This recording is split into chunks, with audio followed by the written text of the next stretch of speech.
Kun, dua huruf dalam satu kata, kaf dan nun. Dari dua huruf inilah seluruh alam semesta terhampar, dan dari dua huruf inilah takdir manusia dan segala makhluk ditulis. Dan dari dua huruf ini juga Adam diangkat menjadi kekasih Allah, dan iblis diusir ke dalam jurang kesombongan. Tapi apa sebenarnya rahasia di sebalik kaf dan nun ini?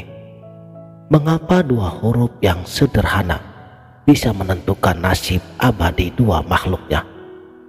Inilah kun sebagai kode penciptaan, ujian, dan takdir.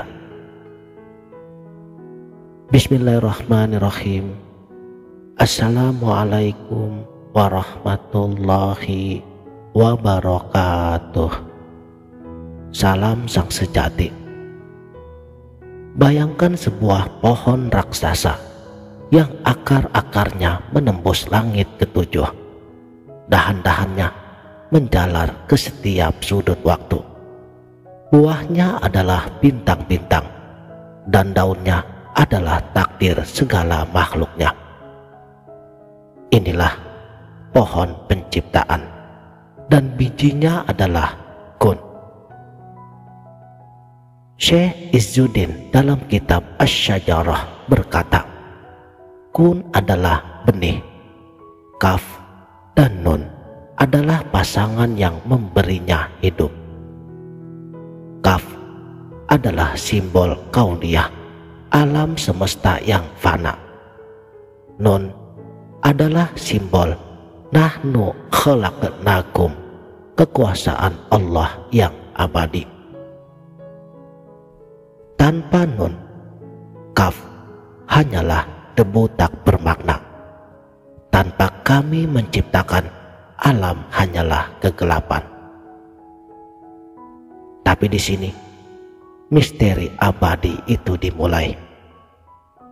Mengapa Adam dan iblis yang sama-sama belajar kun berakhir di jalan yang bertolak belakang? Adam duduk di majelis ilmu 40.000 tahun. Ia merenung apa rahasia kaf dan nun. Lalu ia mendengar bisikan, kungta kitron mukhtafiyan, engkau maha tinggi, tersembunyi, tak bisa ku kenal, kecuali engkau sendiri yang memperkenalkan dirimu. Kaf bagi Adam adalah kaf al-kibriya, huruf yang mengingatkannya akan keagungan Allah. Ia sadar, aku hanyalah hamba, tak ada yang kuasa kecuali Dia. Lalu nun ia pahami sebagai nun al-ananiyah, keakuan Allah, zat yang tak butuh apapun, tapi seluruh alam membutuhkan kepadanya. Tapi seluruh alam butuh kepadanya.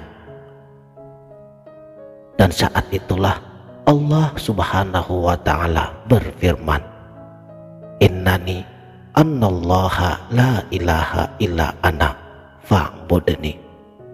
Akulah Allah, tiada Tuhan selain aku, dirikanlah sholat untuk mengingatku. Adam pun bersujud. Kaf berubah menjadi kaf at-takrim, dan Allah memuliakannya. Walaqad karamna bani Adam. Sedangkan nun berubah menjadi nun an-nuriyah, dan Allah memberinya cahaya. Wa ja'alna lahu nuron yamshi bihi finnas. Inilah jalan Adam. Kerendahan hati mengubah kun menjadi kemuliaan.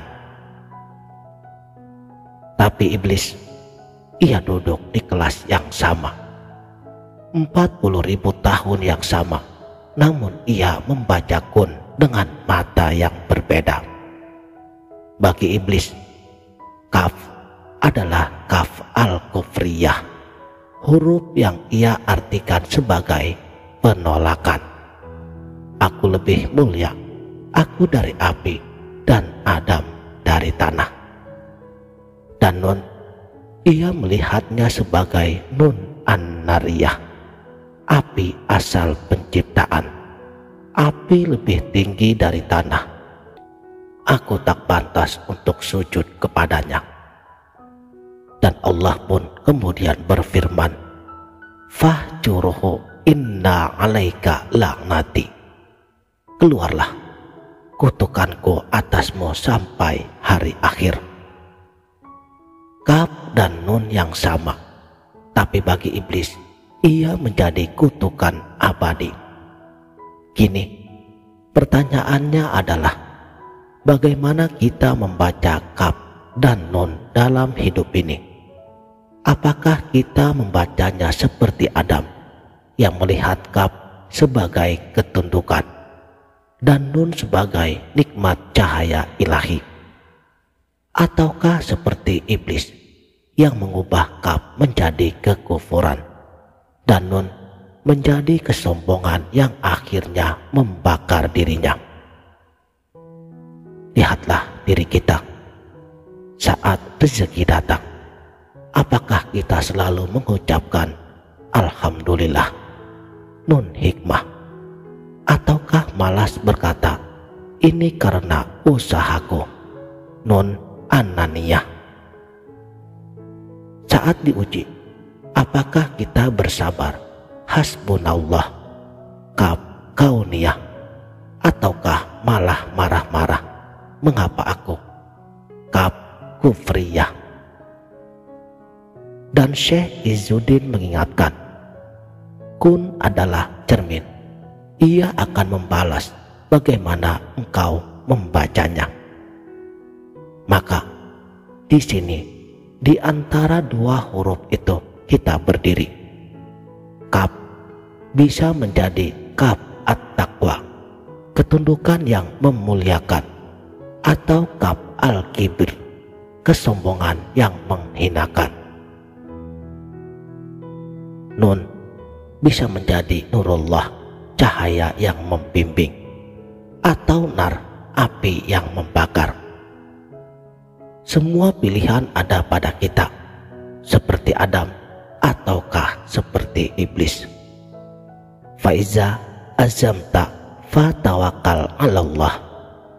Jika kamu telah memilih, bertawakallah kepada Allah. Demikianlah, mudah-mudahan video singkat ini dapat bermanfaat dunia dan akhirat. Wabillahi taufik wal hidayah. Wassalamualaikum warahmatullahi wabarakatuh.